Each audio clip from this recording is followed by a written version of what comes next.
Hi guys, welcome back to my channel. In today's video I am going to show you how to rehydrate sphagnum moss. Sphagnum moss is going to be helpful in all your orchid pots as well as in all your carnivorous plants. I use it all the time here in the greenhouse in different proportions and for different purposes. It's great for holding in moisture for moisture loving plants.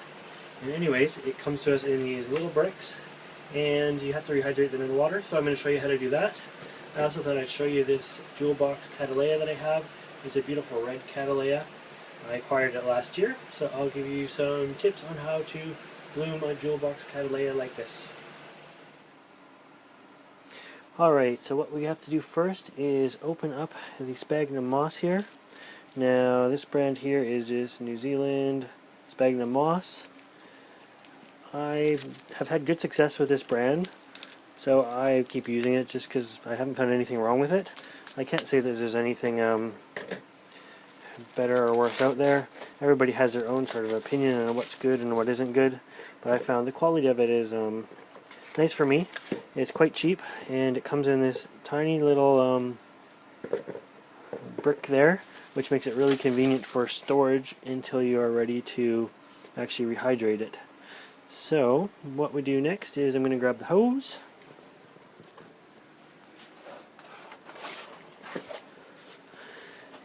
and we're just going to add some water to it.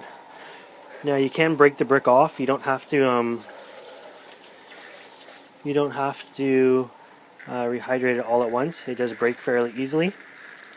I go through quite a bit of sphagnum moss, so I like to have quite a bit on hand. So I'm just going to go ahead and fill that up, and then we'll be able to watch it start to expand on us.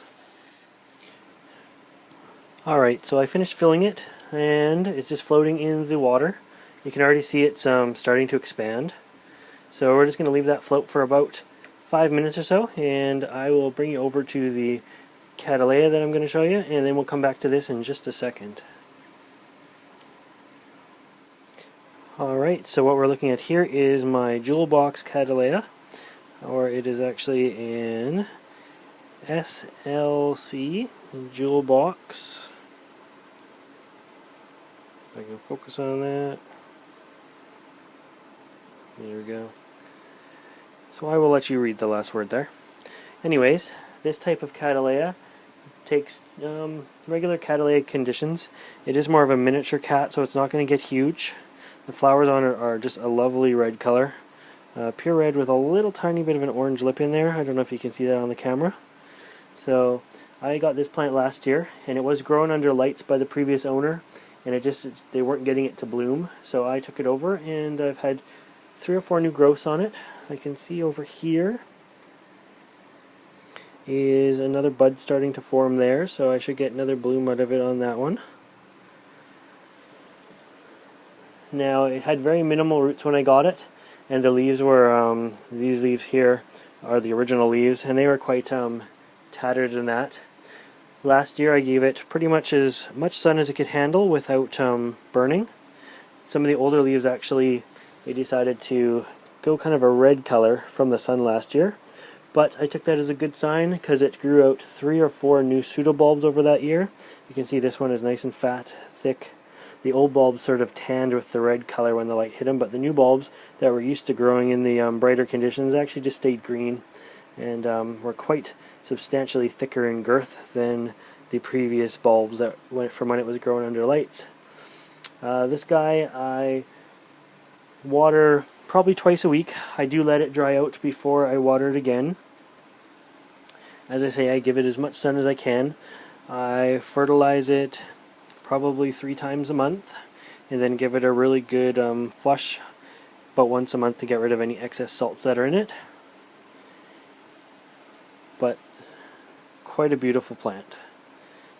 I hope some of those tips helped you so that you can bloom some of your Cattleyas a little easier. And what we'll do now is go back and check out to see how the sphagnum moss is doing. And if you look right here as well, you can see a little sheath, and that's going to be another new set of blooms coming up on it as well. So I think there's going to be at least 3 to maybe 4 sets of blooms this year on it. So that's going to be nice. It's going to always be sort of in display there, or in bloom. But anyways, let's get back to the sphagnum moss.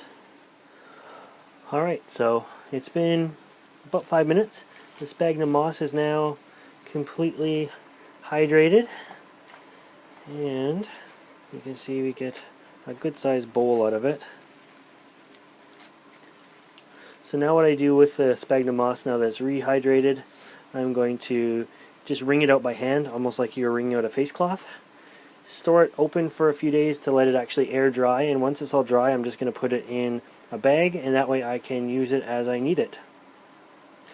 I find it always handy to have it rehydrated first, and if you rehydrate the whole thing, you end up getting nice long strands out of it, as opposed to just short little pieces because you had to break it off. Like, there's strands that are a foot long, so the strands that are longer like that are going to be really good for wrapping any mounts of orchids.